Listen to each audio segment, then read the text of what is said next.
The biggest game of the season for the Oregon Ducks is getting closer. What is good, everyone? My name is Orlando. Number 3 Oregon hosts number 2 Ohio State Saturday afternoon. Fresh off a convincing 31-10 win over Michigan State, the Ducks were never threatened in the game, holding the Spartans scoreless until the fourth quarter. Both Oregon and Ohio State are 5-0 on the season. The game is set for Saturday afternoon. Kickoff at 4:30. You can watch the game right here on KGW. We'll be live right after the game during a special edition of KGW News. The NBC broadcast team will arrive in Eugene later this week. Art Edwards talked to the play-by-play voice for the game. Here's his conversation with Noah Eagle with what you can expect. Let's start out with, have you been to Eugene and Autzen Stadium before game? I have not. I have not been there. I am looking forward to, one, just seeing Eugene. I've heard great things from a variety of people. You know, Dan Fouts has certainly raved about it, so I'm excited to see if he's telling me the truth or leading me astray. Mark Helfrich was somebody who has definitely given me the lay of the land. So people of the past, my other broadcast partners of the past have helped me out in the Eugene world. But Todd Blackledge, my current partner, told me that it might be the loudest atmosphere in all of college football. And while it might not be the largest, it is going to be rocking come Saturday night. So can't wait to get there. Can't wait to feel it. And hopefully the game can deliver. When you get a matchup like this on paper, 2 and 3 and such a big deal in the Big Ten itself, does that get you pumped up a little bit when you're going to do that kind of a game?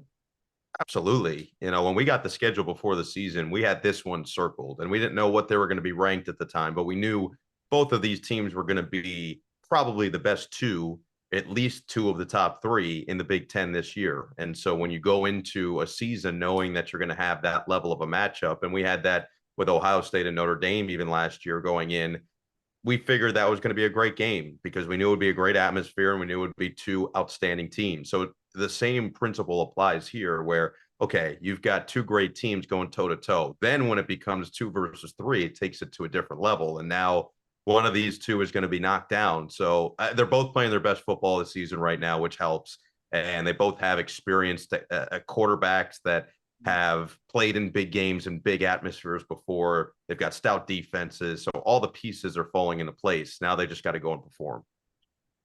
What does it feel like with a new Big Ten? I mean, there are 18 schools in the Big Ten now, and some of them along the West Coast.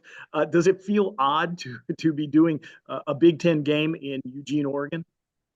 Yeah, it's a little different for sure, but in a very good way. And the one other thing that Todd had told me before the season was he thinks this year of college football might be one of the more memorable and exciting seasons that we've had in recent memory, because of the novelty of all these conferences around the country. These are the first time that we're going to feel these matchups. We're going to experience Ohio State going to Oregon in a regular season conference matchup. And we're going to feel Michigan going to Washington in a regular season conference matchup. That's exciting. And I think it adds to the conference. So for our sake to have these 4 teams on the West Coast, it adds to the conference. It also adds to my frequent flyer miles. So I'll take that as a double win. So what's sort of the thought about University of Oregon football in other parts of the country, because they aren't really that familiar with Oregon in the Midwest and along the East Coast, where there are some Big Ten teams now as well? Yeah, I think that, there's been different eras and iterations of the Ducks now. And ironically, you've got one of them coming back in Chip Kelly, the offensive coordinator now with the Buckeyes. So that's going to be a nice little subplot to this game. But you had Chip Kelly, you had Mark Helfrich, and then you've kind of gotten into this Dan Lanning era where you had 2 national championship appearances with those 2 coaches. And it feels like Lanning has brought this fresh energy. And I think that's felt around the country. People from the SEC knew Lanning when he was at Georgia. He led a ridiculous defense, and they won the national championship mostly because of that defense. They were littered with NFL talent. They were tough. They were physical.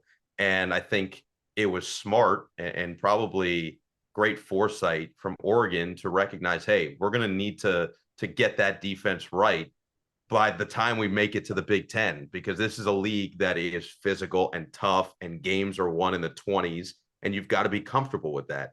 At the same time, I think the perspective of Oregon and Washington and USC and UCLA from the rest of the Big Ten coming in was, well, they score a lot of points, so we have to find a way to score a lot of points too. And so it's been this weird blend where these historically physical teams like Wisconsin are saying we need to learn the air raid. And these historically great offensive programs like Oregon and Washington and USC and UCLA are saying we need to shore up our defense. And so they're almost blending together now to form this awesome brand of football that we've seen this season.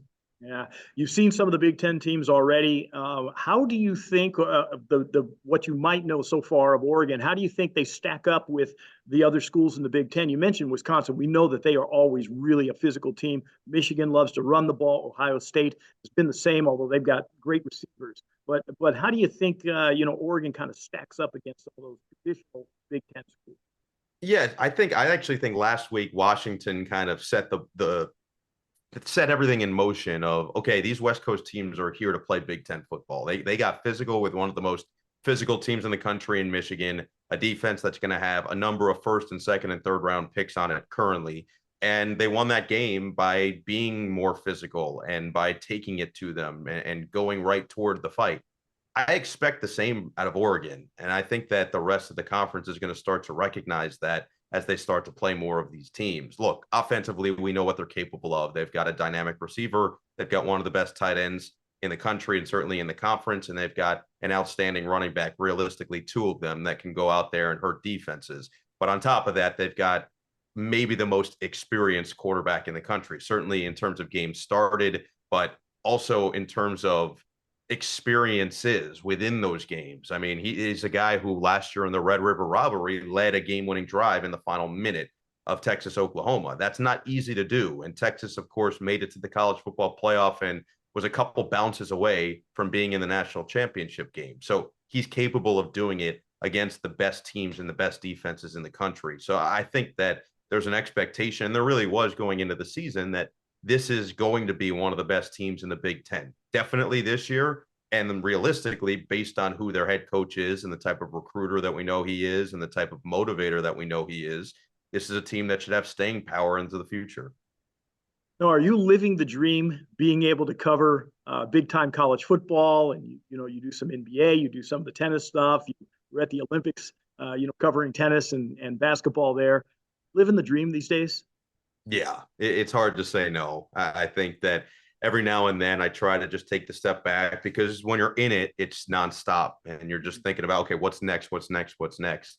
But every now and then you take a step back after an awesome game, or even before one like this weekend, and say, okay, this is pretty cool. This is the type of stuff you dream of doing. This is the type of stuff that you really look forward to. And this is why you put in all the hard work on everything else to get to a moment like this weekend. So 1000%. And when you do it with great people like I am with Todd and Catherine Tappan and our entire crew, that certainly helps the case as well.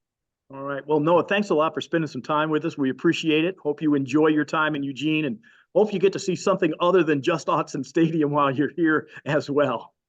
We'll see what I can do out there, but I appreciate it. All right. Take care.